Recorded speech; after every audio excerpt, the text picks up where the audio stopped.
While folks are still joining, if everyone who is on can please rename themselves. If you haven't done so already, just keep your name in there, but your organization so we know. And there's the 3 dots in the upper right-hand corner.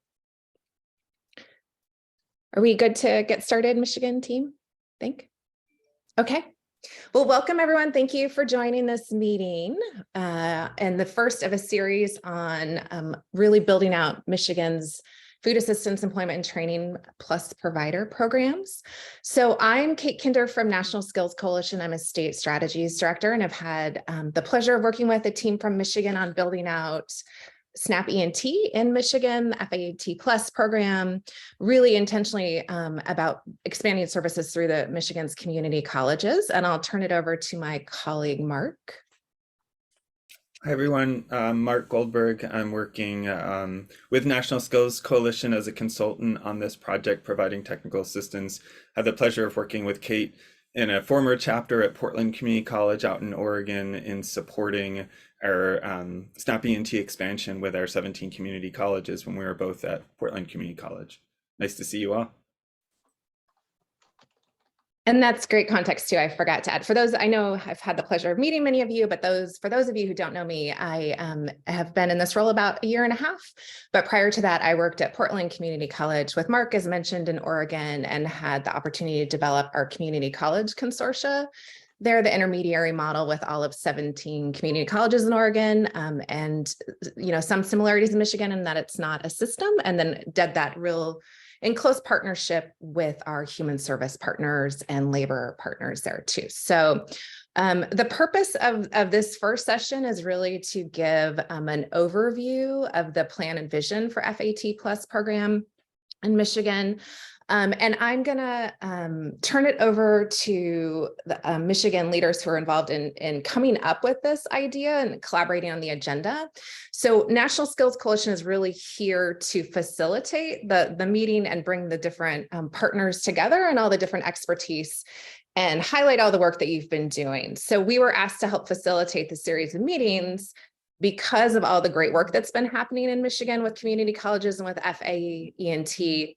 And the various points of technical assistance that have been occurring. So really the purpose of this is to level set, get everyone on the same page and connect all this work that's been happening through technical assistance projects, and then move forward with some action steps so that Michigan community colleges and the FAE&T program can really be expanded over the next year or two, and increasing those services to workers, learners, students through Michigan's community colleges.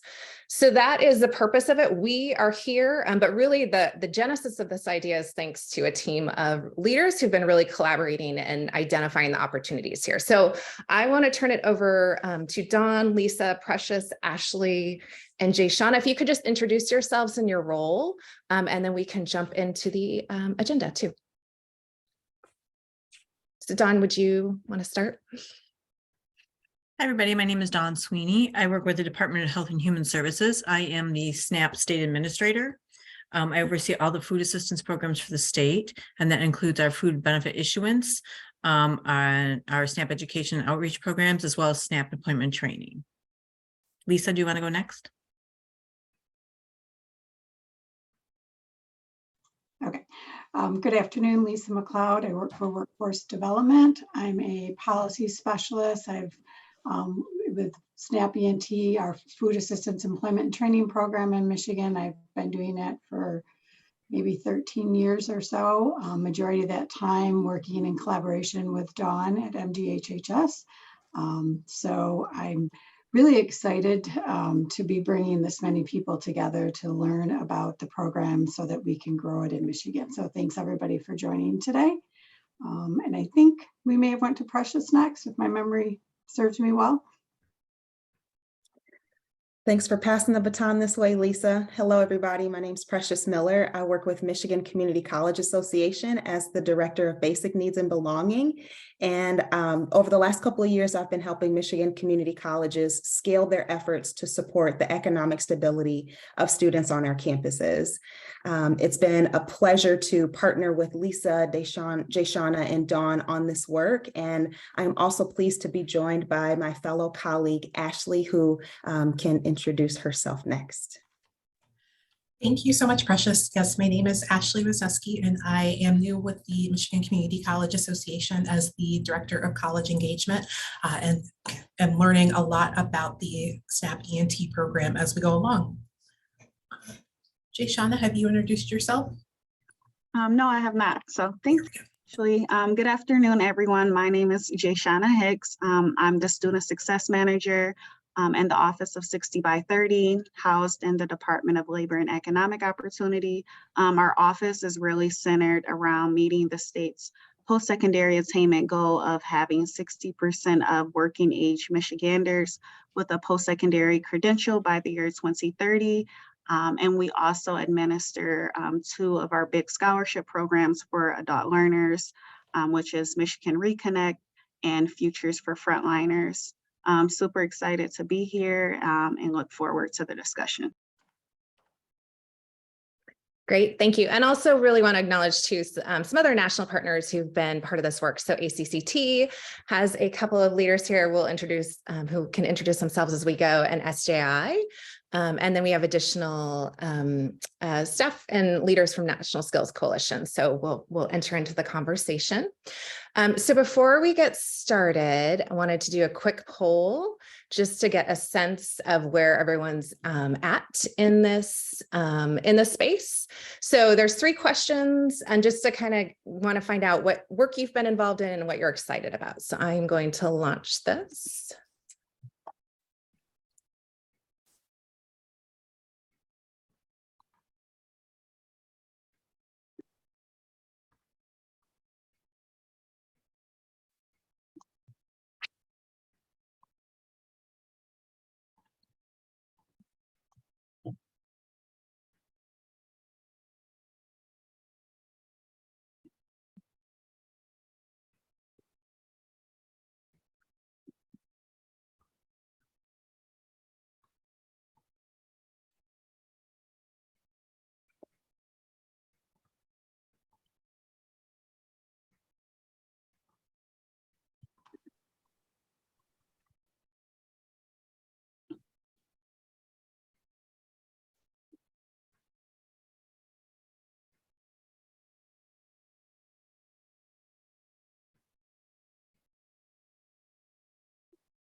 All right, maybe one more minute. Looks like most people have weighed in.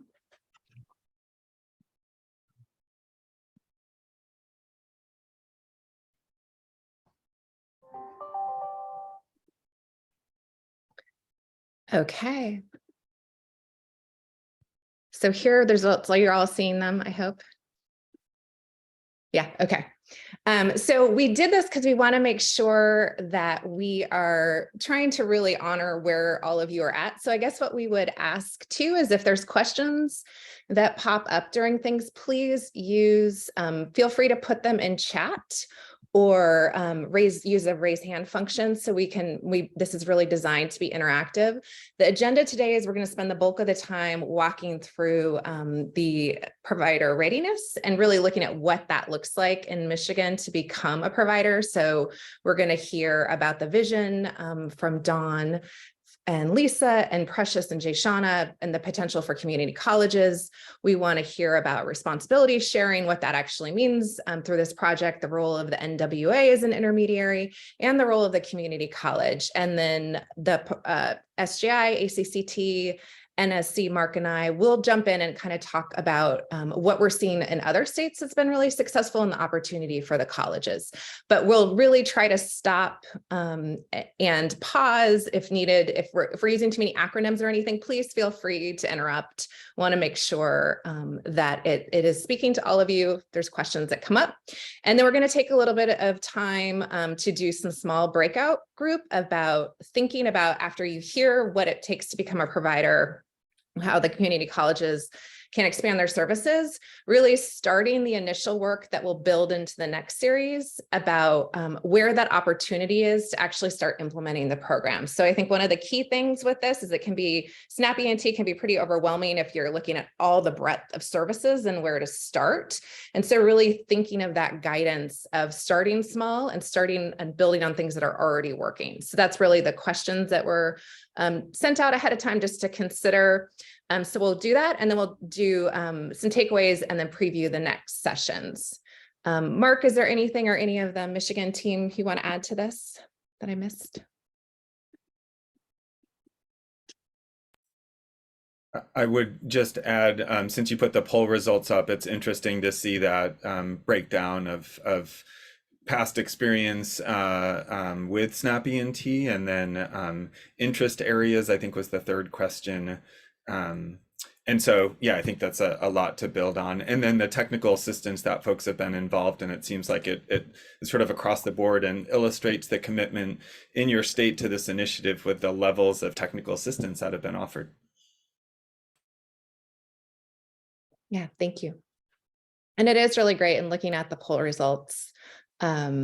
Just that I think that's why I'm really passionate about SNAP E&T is I think there's so much possibility and an opportunity to really serve workers and students effectively and holistically and shift systems. And so I think that's reflected in the many different, balance of excitement for all these different things. SNAP E&T can really help advance educational attainment, equitable opportunity for good jobs, resources that can be provided to students, and really those partnerships and systems change. So I think that's the potential of this work. And so really just want to highlight it's worth it to get through it to the other side to start implementing this. So with that, I am going to turn it over to Dawn, who will kick off our session here. Hi, everybody. I'm so glad that you are all here to be a part of this today. And I do appreciate all the work of our team here, things that we've done. So we're very excited to talk about our food assistance program and the ability to potentially partner with community colleges. As I said before, I work for the Department of Health and Human Services. I'm the SNAP state administrator. One of my programs is the Food Assistance Employment Training Program. I have worked with employment training for the past 17 years and have always been very excited about the potential opportunities we have for our clients who are receiving benefit programs from us. The FAP Employment Training Program is operated through the Michigan Works agencies. So those are one-stop employment centers throughout the state. We have the intent of this program is to assist our SNAP clients on their path of self-sufficiency and to connect them to career paths and to help develop the skills they need to move forward in employment.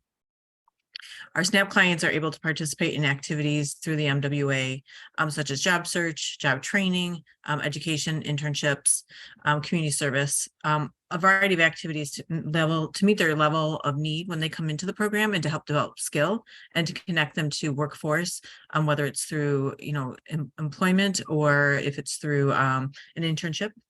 So there's a variety of activities. One of the other benefits of the program is that it allows GED completion in English as a second language. So it does give them a lot of skills that they might not be able to find resources for later. So the FAE&T Plus program, which is what we're going to discuss today, allows us to further expand our program and our ability to serve more individuals by partnering with community partners such as community colleges and E&T providers.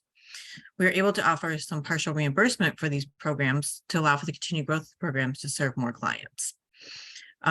Our department director, Elizabeth Hertel, fully supports the intention of the FAE&T program and our expansion into the 50/50 reimbursement program.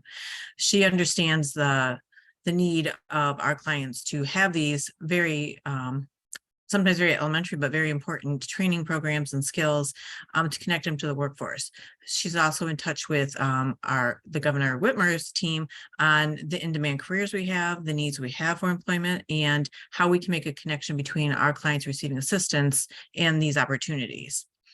Governor Whitmer herself remains committed to Michigan residents to connect them to employment.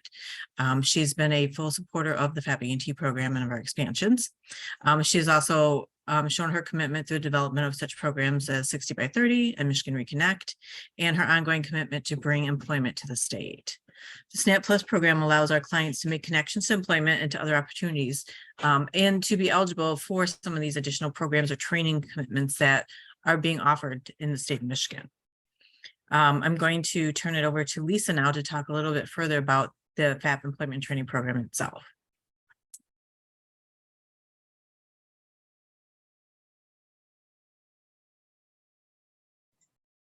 I'm going to have to apologize there. Dawn, you did awesome without any slides up there. Let me see. Let's just, can anybody see the slide that says SNAP E&T in Michigan? No. I'm not really sure what just happened to my computer.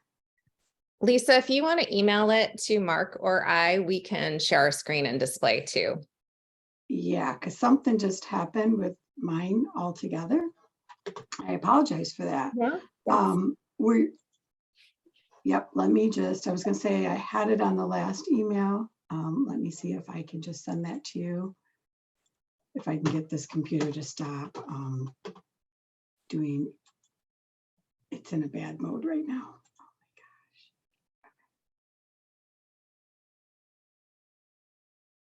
gosh. Actually, I sent it to you at 11:39 today. So it's in your email. Okay, I will pull that up. Come up.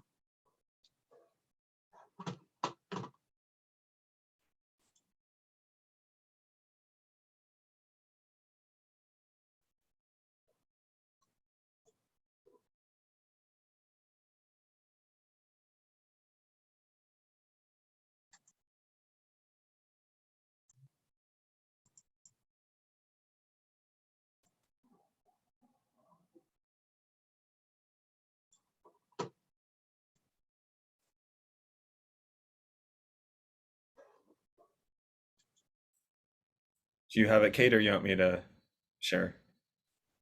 Just getting it now. Here.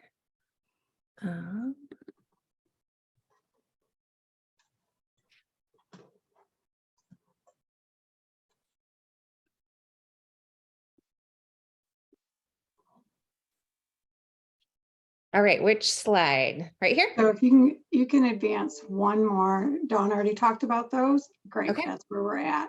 Okay, right. Apologize for that. Now we'll see if my computer continues to stay online. So what I wanted to talk about just for a minute is just to kind of go off from what Dawn said about what FAE&T is for her in Michigan. And it's wonderful to hear that we have the support, and we're just always seem to be gaining support for this program as time goes on, which is great. The visual here is just to kind of, show that relationship. Dawn had mentioned USDA FNS to MDHHS, just to then expand on it to our partnership from LEO Workforce Development through our Michigan Works agencies, who have been delivering this program for years and are a crucial partner for us as we try to expand the program with our reimbursement model, which we call FAE&T Plus. So as this diagram suggests, we are dealing, the Michigan Works agencies are the ones who find those providers to deliver the services for all FAE&T. And then this expansion right now has been great, is bringing on our Plus providers. So the next slide is going to just take a look at what it looks like in Michigan. So FAE&T, it's all E&T, but we do differentiate. Most of you have learned throughout your time with this program, whether it's technical assistance or delivering it, that there are two funding sources. So what we, our 100% funding that Michigan receives is distributed to the Michigan Works agencies. And you can see on this map that we have 10 of our Michigan Works agencies who are highlighted with their numbers because they are delivering FAE&T and they are delivering those services with our 100% funding, and that they are covering our residents in 27 counties. So that is where our 100% funded program is laid out right now, and that's where our funding is associated with that. I think anybody at the state and at the MWA would say it'd be great if we could expand that footprint. So that is part of this, but I just wanted to show you that we have FAE&T in 27 counties with those Michigan Works agencies right now.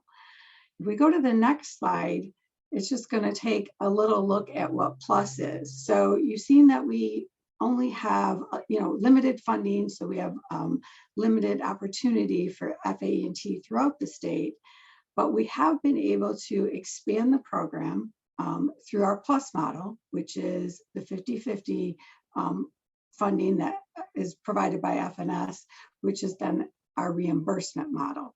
So if you look at this funding, or sorry, this map, you'll see that on West Michigan Works, on the west side of the state, West Michigan Works has contracted with 3 PLUS providers, and they are serving residents of 7 counties.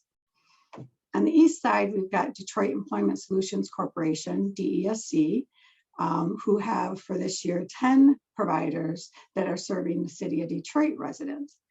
West Michigan Works and DSC have been with FAE&T Plus from the beginning. West Michigan Works maybe came in, 6 months later, but they have a wealth of knowledge of how to deliver this program. West Michigan Works has 2 community colleges in this group, so that's awesome.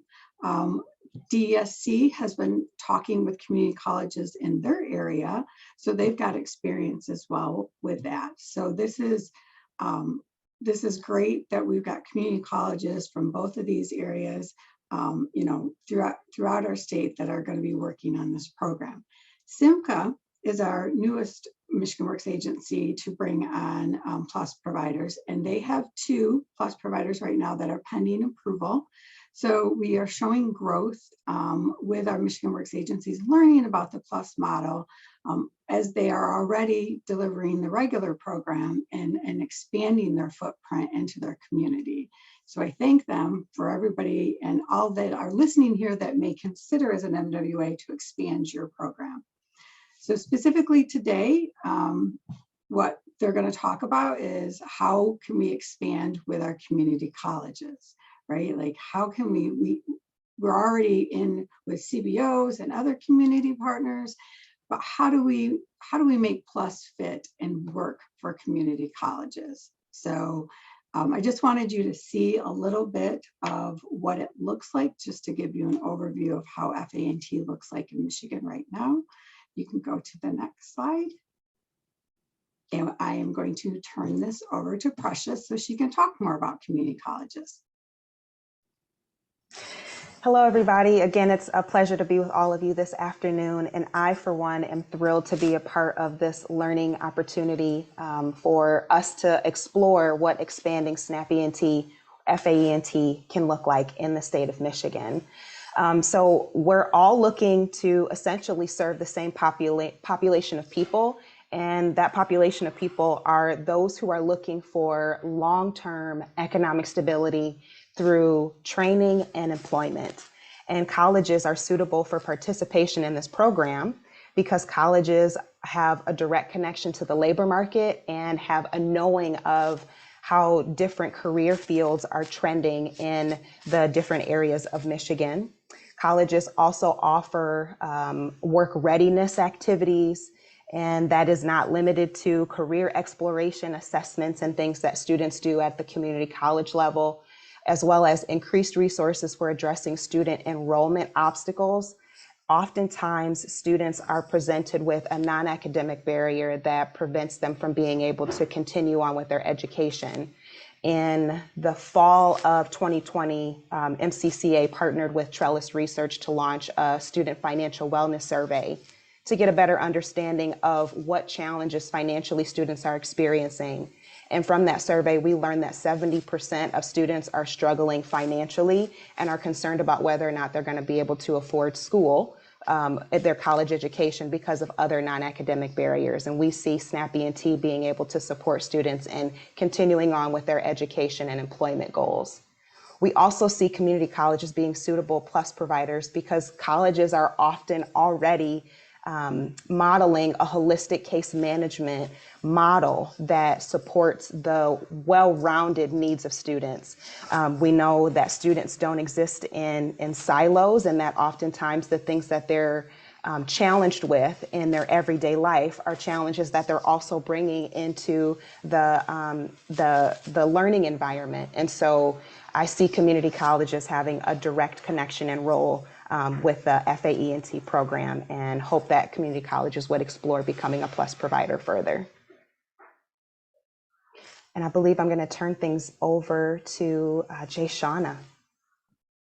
Thanks, Precious. As I mentioned earlier, the Office of 60 by 30 work is really centered around meeting the state's post-secondary attainment goal of having 60% of working age Michiganders with a post-secondary credential by the year 2030, and also improving economic mobility.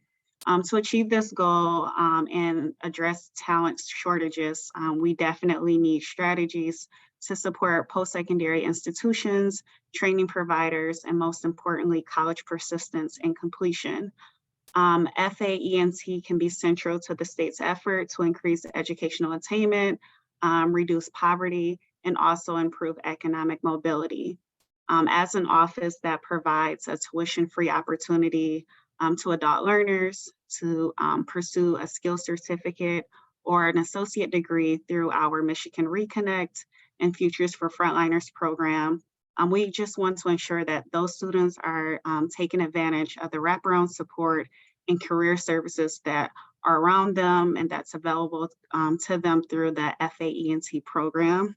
And we want to ensure that our investments towards education and training is like really making an impact, and we are taking advantage of any funding opportunities or funding models like this that will lead us towards college completion and helping folks land a good job.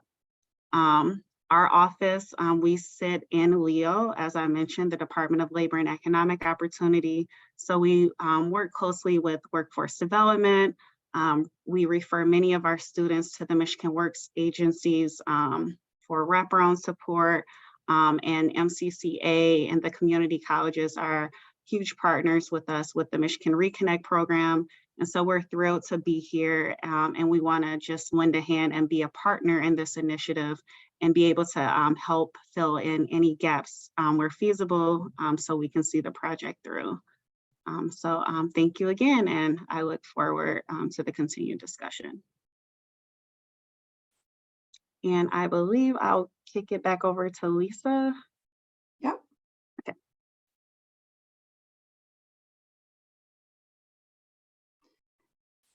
Okay, so, we talked a little bit about each agency and what our role is. So I want to really promote that this is a shared responsibility. This is a unique partnership between MDHHS, LEO Workforce Development, the Michigan Works agencies, and now all these community partners, right? And while it may not be so unique, I guess, because that's what we do a lot with workforce development in the Michigan Works agencies, this is a different way of doing it. So we don't run all of our federal programs this way. So let's just recap. MDHHS is the grant holder. LEO Workforce Development, through an interagency agreement, we deliver or take responsibility for providing the policy guidance and the funding to our Michigan Works agencies. The Michigan Works agencies then can either direct deliver those services or they can contract out those FAE&T services. And then the community-based organizations, the training providers, community colleges, they're the ones who are actually delivering the services to the E&T participants.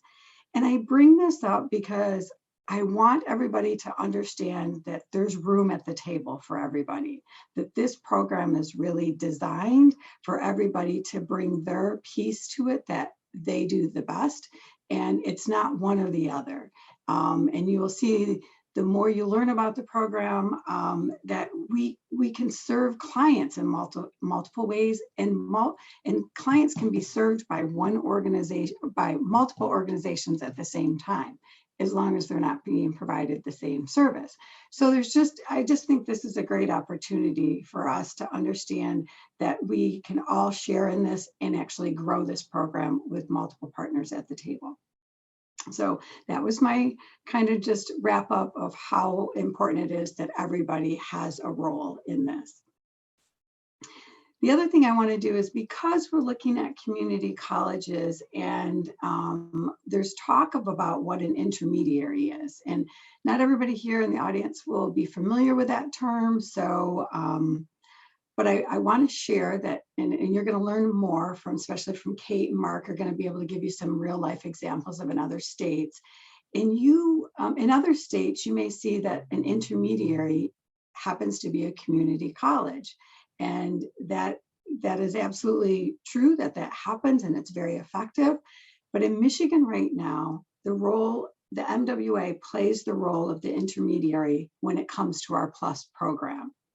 So they, as an intermediary, they have that strong knowledge of FAE&T policy and how the funding works. I mentioned earlier, they've been delivering FAE&T in Michigan for years, right? So they already have that strong knowledge of how the program works and needs to be delivered. They also, they need to work effectively with workforce partners, which they already do. They do this with their current PLUS providers. They do it with their current FAE&T providers. And of course, all the other federal programs that they deliver, they've got partners for that. So they're already designed for that. But when I look at this and I think, okay, oops. Okay, sorry, you're fine.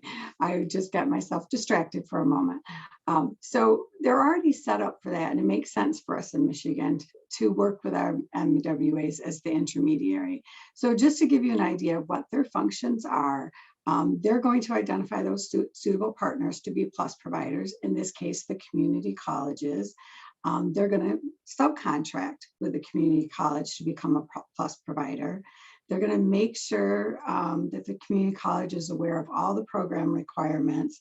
They're going to facilitate those reverse referrals of participants, working with the Department of Health and Human Services to make sure that the customer is eligible and that they are in our case management system, so that the community college can serve them and can do data entry. They are also going to play a large role in the funding. They're going to be looking at the community college's monthly invoices. They're going to do all the processing for reimbursements for payments up through WD, all the way up to MDHHS. And then they also have the role of monitoring for programmatic and fiscal compliance. So I thought it was just important that everybody understood how the Michigan Works agencies, what their role is when they're working with a PLUS provider. And then I believe next, Precious is going to kind of talk about what the community college's role would be in PLUS. Okay, so the PLUS providers, which would be community colleges that we're exploring in this instance, PLUS providers would be responsible for delivering FAE&T PLUS services to the food assistance participant, or in this instance, we would be considering the student. And those services would include allowable activities that the student is engaging in to establish things like employment goals, completing an assessment, and executing an action plan along with the college, completing ongoing case management support to the student. So those are the foundational things that colleges would be responsible for in the role of a PLUS provider. The PLUS provider would also provide supportive services, and these include services that are reasonable and necessary, and they have to directly relate to the student's participation in the program. And these include providing supportive services like transportation, which many of us at a community college, especially a rural community college, know is a hot commodity. Transportation, things like clothing, internet, work, and training tools for their coursework or their credential requirements to engage in the course. We will cover all of these supportive services in more detail in future sessions, but I did want to point out that there are things that colleges would be, this would be a part of the role that community colleges would play and the supportive services that they can offer to the student who's engaged in the program. We'll also be talking about additional key administrative processes for the community colleges as PLUS providers to engage in. So we can go to the next slide and view those 4 key quadrants. These are a list of the key administrative processes that a community college would need to fulfill to be a PLUS provider. Colleges would be responsible for their participants, and this includes identifying eligible students, notifying the MWA and MDHHS of their potential eligibility.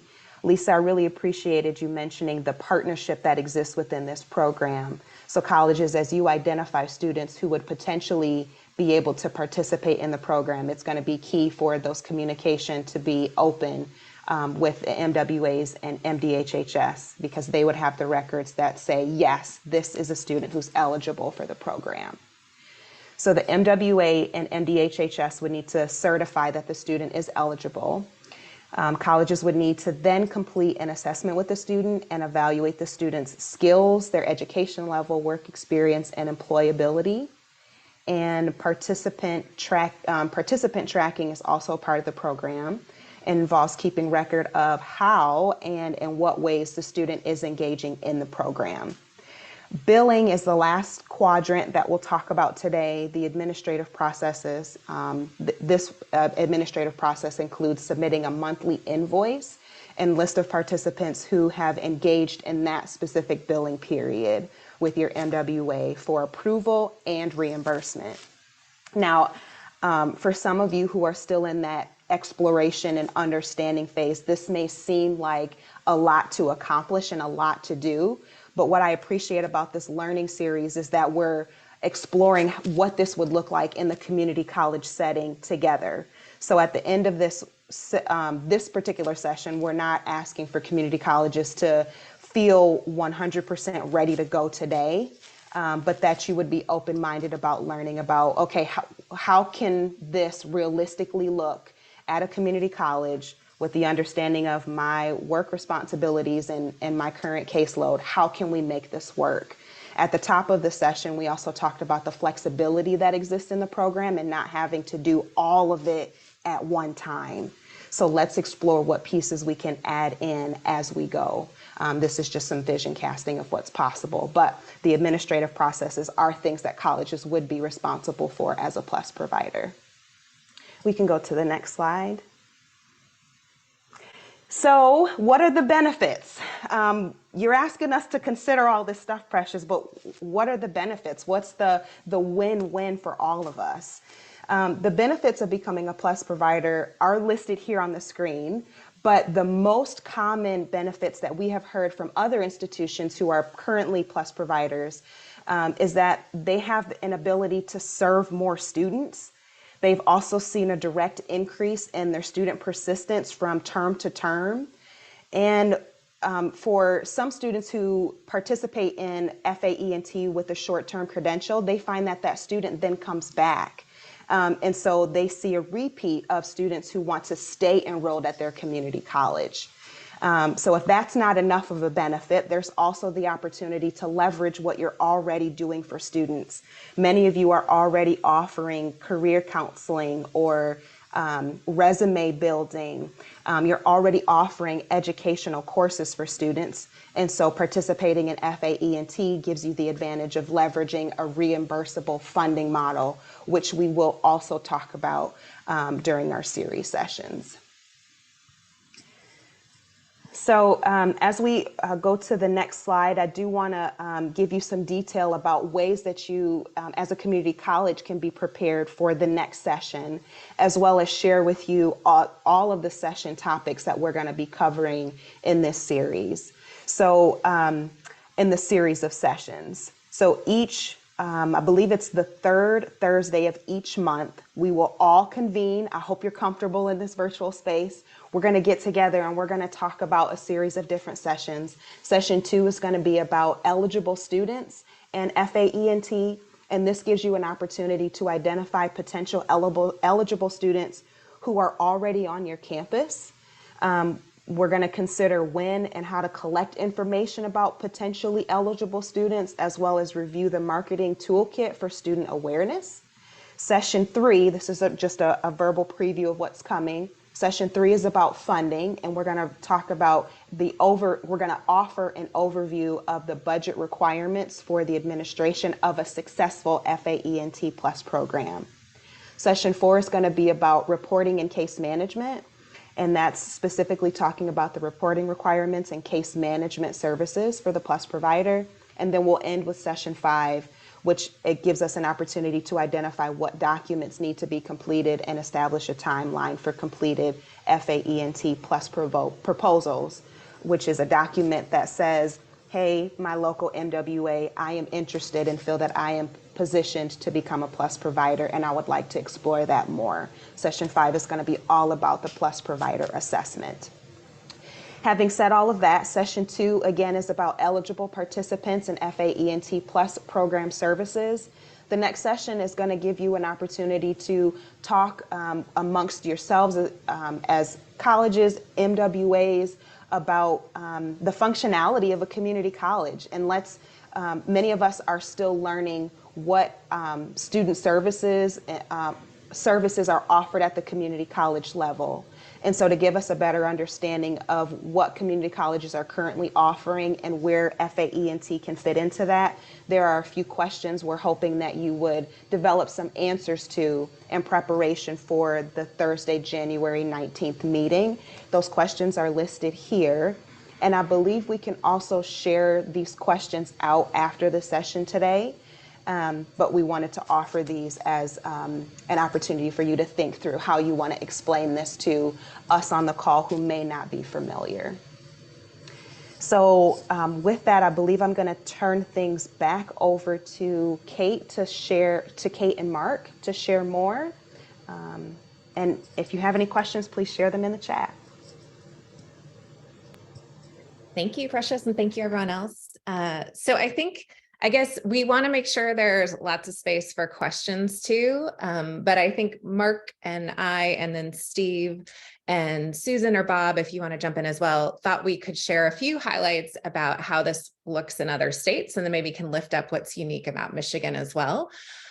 So one of the things so I was a dean at Portland Community College, worked there for a lot of years and many different roles in workforce development always. And I think SNAP-E&T was the most flexible grant program that I worked with. And I did Perkins and WIOA, TACT, kind of DOL funding, ed funding, kind of a lot of philanthropic grant funding.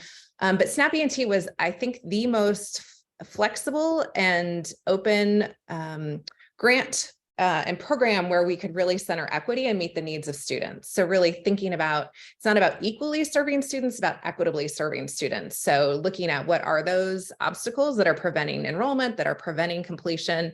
And so really built out a really strong model across the state with all 17 community colleges and worked as an intermediary. So Portland Community College, I had the opportunity to lead that work, was an intermediary. And there was a huge advantage in being an intermediary, both in terms of simplifying the process, but also in terms of being able to also leverage a community practice and create space to learn from one another. So I'd really encourage, as Michigan moves forward and you're doing this work, to figure out a way to continue to share learning amongst, lift up what's working. And then on the other end of that, being an intermediary was really great for our human service partners because it simplified the process for them.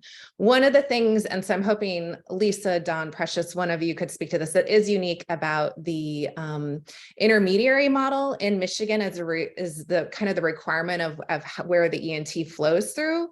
And so for with the contract and grants Can you speak to that a little bit? That would be different in what some other states are doing in terms of the MWA, the funding flowing through the MDA and functioning that way. Okay. Yeah, I'll go ahead and take that and make sure I understand.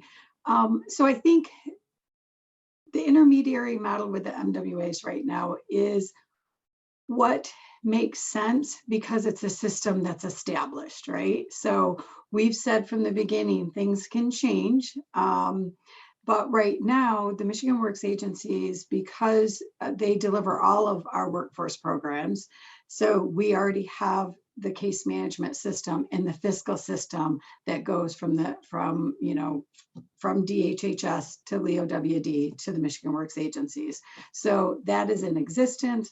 This just makes it easy for us to come in and to do plus right along the same lines. But when we've talked about seeing other states use different models for intermediaries, and I've said this when we've talked about with community colleges, there's a benefit to have a community college as an intermediary from a point of view to be able to train and bring on other community colleges from the sheer fact that you speak the same language, so that you can help and they can understand that, oh, this is how we did it at a community college, and this is how the neighboring community college can do that. And I think in Michigan, we would just, I just think it's a different role of an intermediary that lead community college may still go through an MWA, or maybe our systems would be modified a bit to where they would go directly, community college as an intermediary would go directly through LEOWD to DHHS. That's more of a bigger platform change. But for right now, but I definitely have always said there's a role for a community college, a lead community college that is interested to be able to share this and bring on other community colleges. And I can really see that's how we really grow it as well. So community colleges becoming an intermediary is an option. Absolutely. And we're just sharing what an option could be in the future. Right now, we're just considering community colleges going through the current intermediary, which is the MWA. Is that right? Okay. Yeah. And even, like I said, even if the MWA may still always be a piece of it, that may not change, but I can envision streamlining things so that one community college is potentially doing all the billing for 5 community colleges, right? Like streamlining things so that there's a lead that then works with the MWA. I've heard of that in other areas. And so maybe Kate, you can fill us in on how, I know you just mentioned your 17 community colleges were all under one, right? I mean, and I assume there's the efficiencies there, some of the stuff that they were able to do. Yeah, I think, and then I'll turn it over to Steve too, to see you just unmuted. I think, and that's what I wanted to just clarify that point, because I think what's really unique about this grant and that's different and was really important for us to consider as a lead of an intermediary, and what we saw other partners do and what we're seeing other states do, is that it's a partnership, not a subcontracting kind of situation, right? So what that really means is that we essentially, created the reporting tools, but every college that worked with us had the autonomy and the expertise to design their own program in the way that worked for their community. And so I think that's really important point there. And that, when I would work, I would have other WIOA grants. Frequently, that'd be very spelled out by the WIB, what my deliverables were, what the program was, the equivalent of NWA in Oregon. But in this grant, it was really a partnership where we co-designed it, and that has worked in different communities. In Arizona, they are also doing that. They're developing 2 intermediaries, one for tribal serving community colleges and one for other colleges. And so they're going to work together as a collective, but each college in that intermediary led by Pima Community College is designing their own programs. So some are focusing on integrated education and training, some are doing the CTE degrees, but that is really the approach. So I think I just wanted to underscore that, because it is different if you've done TACT or different kind of consortium grants before. We'll go to you, Robert, and then I want to get to Steve too. Oh, good afternoon. You may have just answered part of my question. I was on a slightly different topic, more around eligibility specific to participant eligibility and then program eligibility. But I'm wondering if I thought I heard earlier that students who are in GED programs or ESL are eligible. And so I guess I was thinking that would also mean that students who are in some of our short-term training, whether it's credit or non-credit, would also be eligible? Or is that determined by, is that determined locally? How is that determined? So what I will say, and then I'll turn it over to Michigan. So within ENT, yes, it's that whole, wide breadth of services that there has to be, and we'll go into this more in terms of the logistics of what components you can enroll in, but it really needs to be towards education, skill building that leads to careers, right? With the goal of getting someone into a job that offers economic mobility, gets them off of benefits. So it can be apprenticeship program, pre-apprenticeship programs, CTE programs, vocational training, non-credit workforce training, IET, ESOL, GED. That said, each state can decide which of this long list of services they provide. So that's what I want to, Lisa, if you want to talk about specifically in Michigan, what that would look like. Well, I think it was Dawn who mentioned it. And so, yes, Robert, our FAE&T participants can go into ESL. It's eligibility. When I think of eligibility, I think about DHHS is going to determine if that customer is eligible for ENT services. And if they're eligible to be in, then the community college or the community-based organization can pick from that big list of activities or components that FNS has out there. So in the Michigan Works agencies, they typically offer all of the components. I think Kate brings up a good thing about making the mention that it's flexible. So a community college, while everybody has the same rules to live by, same case management type tracking and fiscal stuff, they get to decide what components make sense for them to deliver at their college or their community-based organization. So we do have community-based organizations right now that are delivering, are putting customers into ESL training classes. Yeah, and they are eligible, and that's part of the reimbursement model. So it really depends on where you have your non-federal funding, what's paying for your non-federal, what's being paid for with your non-federal funding. We also can look at partnerships for those components and partnerships for those supportive services like the transportation that Kate talked about. Not every community college maybe has sufficient or even access to those type of funds for like transportation. But the great thing about partnering with the MWAs, and we just experienced this, we talked about it yesterday on a call with our existing PLUS providers, is the Michigan Works agency can partner with any PLUS provider to help provide services for that ENT student. So if the community college doesn't happen to have funding for transportation, but their local Michigan Works agency does, they partner together to serve that student. So it's really flexible. And I think we're learning more about how to actually make that happen. It's great to see it in theory, and this is just what you can do, but actually putting it into play. And so we're starting to see these partnerships like, oh, yes, we can do that. And here's how we make that process work. But yeah, ESL, those type of things are, if the customer is eligible, the activity is eligible. I'm sorry, you can come back to me, but I have a couple of follow-ups just based upon that. Go ahead and go. And then Steve, Okay. I want to also, after this, have space for you to also jump in and kind of talk about what you're seeing with the colleges and the work you and your colleagues can do.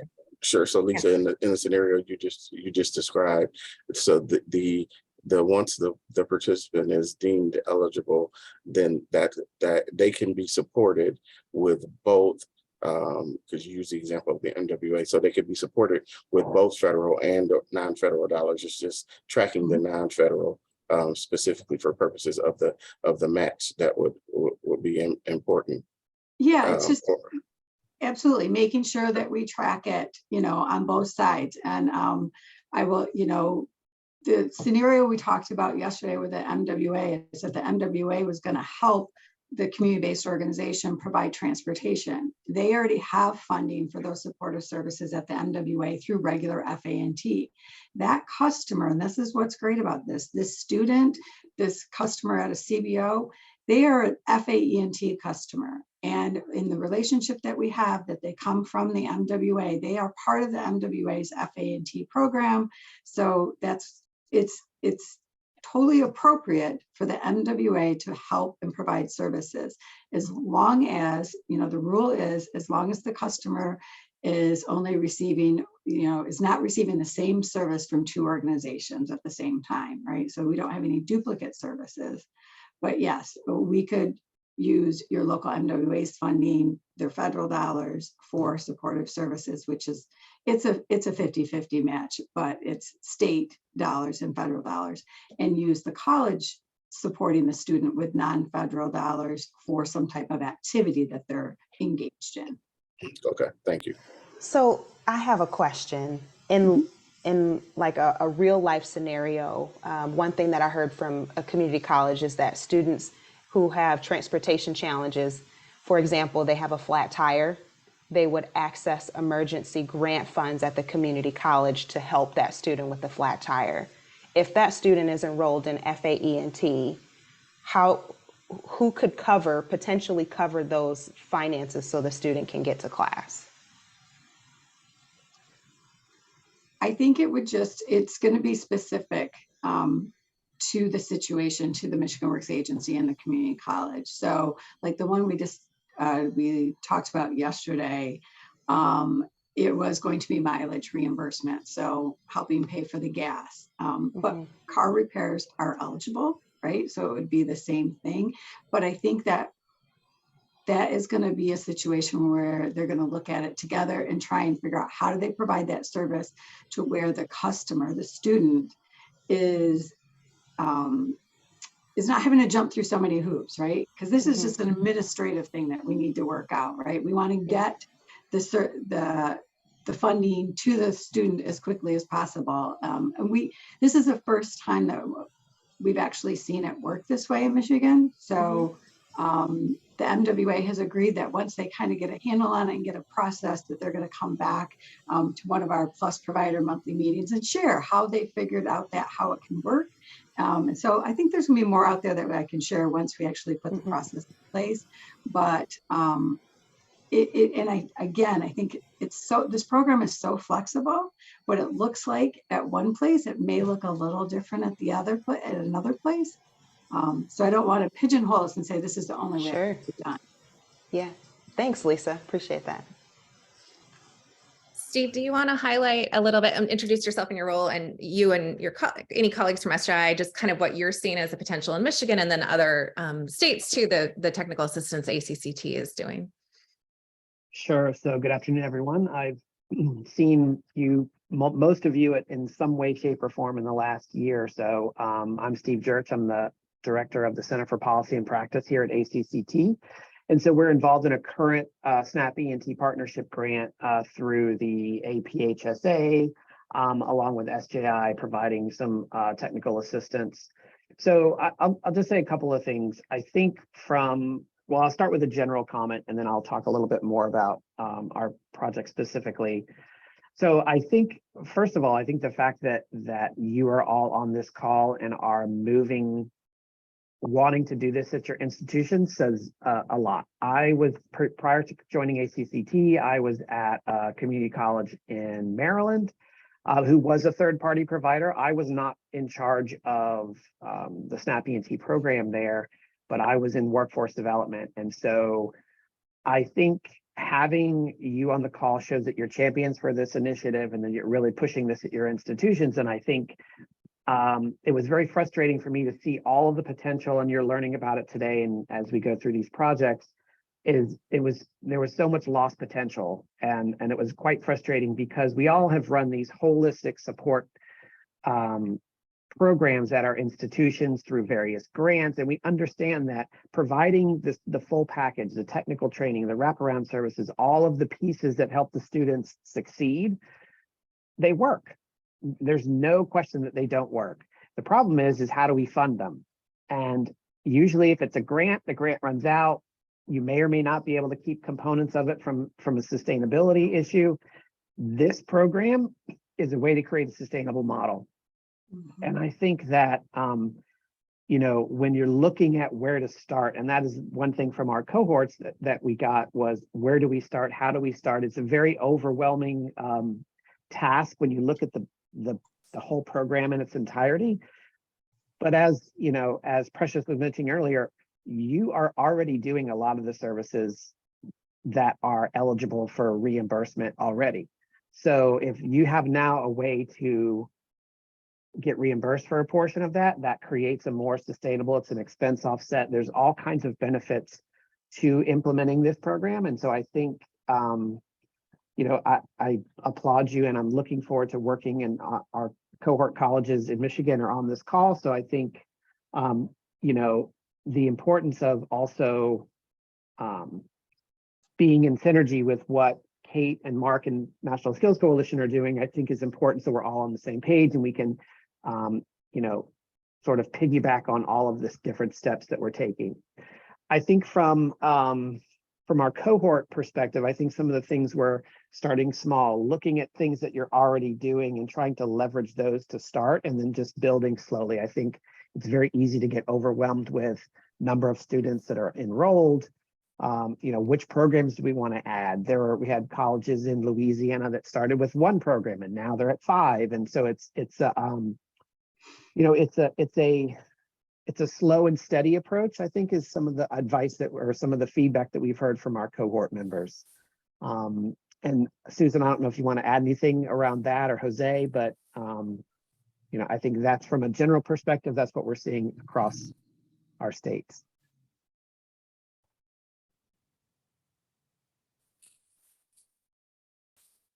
And I would just really, oh, go ahead, Susan. Jose.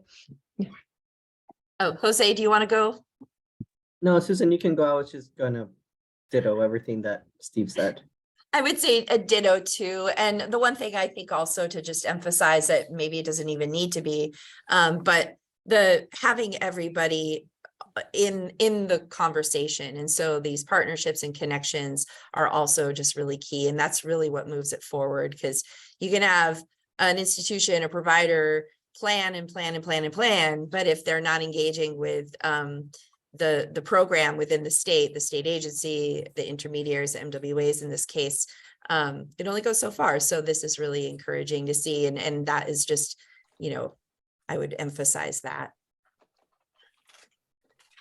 And that actually, if I can just add, that is a great point. And thank you for making that, because I was thinking I wanted to say that, but didn't get to it. The other piece is that the intermediary role can be taken on by the state association. So Precious, get ready. It doesn't have to be an individual institution that serves as the intermediary. It can be the state association or the state system. Yeah, that's a great point. And California has done that model pretty effectively. Virginia has a state office, so they do it. So it works for whatever setup is in a state. I think it's just figuring out those partnerships. But and so throughout this series, we'll talk through this, but we'll also share a lot of tools so that you actually have some practical and tactical things to take back. So the way we got this going in Oregon is we got a lot of information from SJI and from other colleges in Washington and made it our own. So we will share a host of the tools that you can tailor. We'll share some resource mapping. We'll share kind of a step-by-step guide to think about how do you actually start small? What does that look like? And then just, again, I think it's those partnerships across the state and their different organizations, but it's also your partnerships across your colleges. So that was one of, I think, the most powerful things that I've heard from other states and I experienced, is that it's a really great way to align the work your college is doing. So to align workforce, student services, financial aid, student affairs, partnerships that are at play there, and get everyone working in concert. So we'll get into that as the series progresses. And just to really illustrate the potential in Oregon, we started out with 6 colleges, a budget of about 2 million the first year. In 3 years later, we had all 17 colleges. So they kind of rolled on. And then in 5 years' time, the budget had gone to 15 million. And it was projected to bring in 36 million in new federal funding to Oregon that was really flexible. And it was also a key element of getting a benefits navigator bill passed, that it was another $5 million investment and another 15 million that can be used to leverage funding.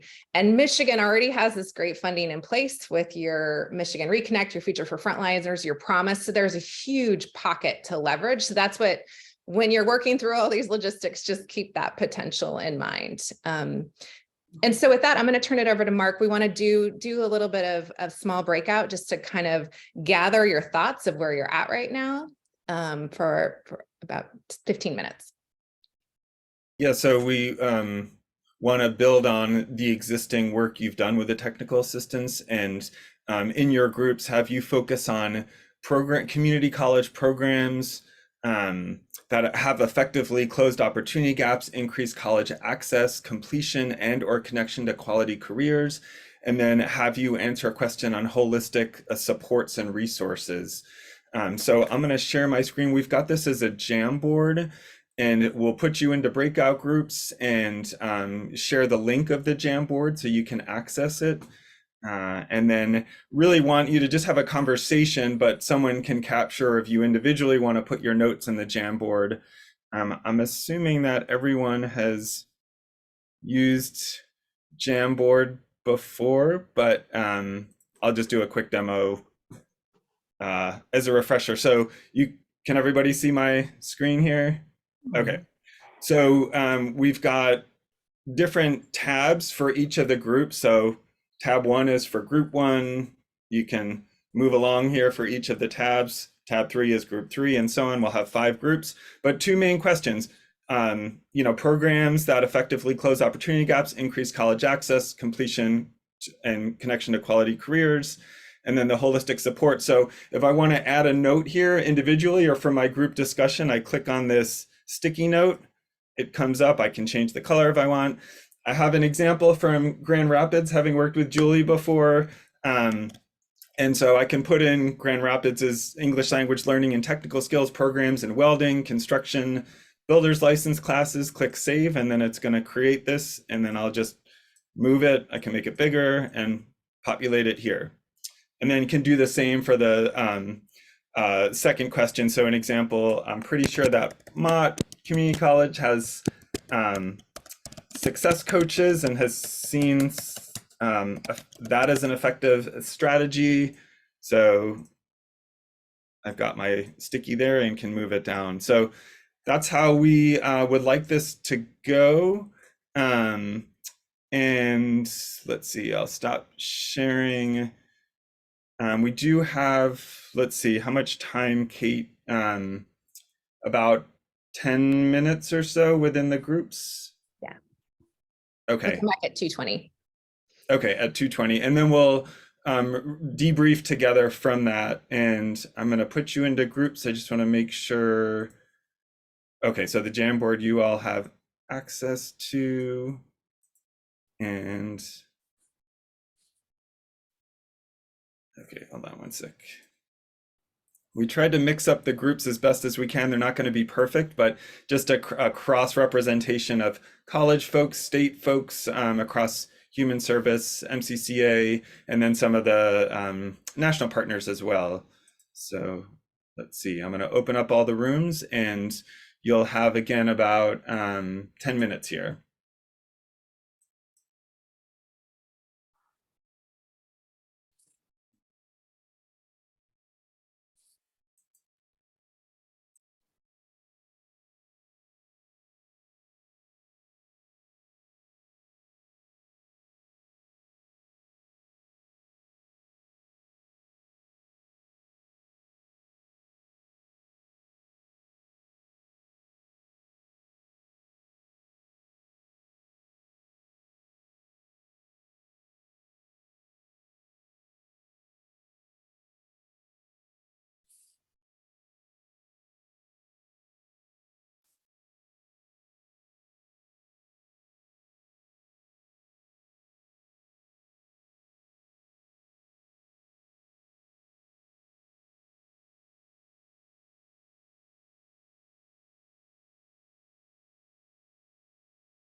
Hopefully, Kate, that was clear enough. I'm not sure with the tabs.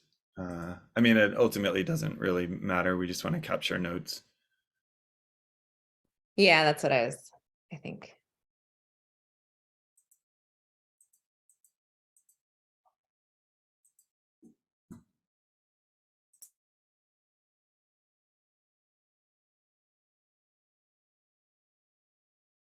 Oh, here, let me stop recording.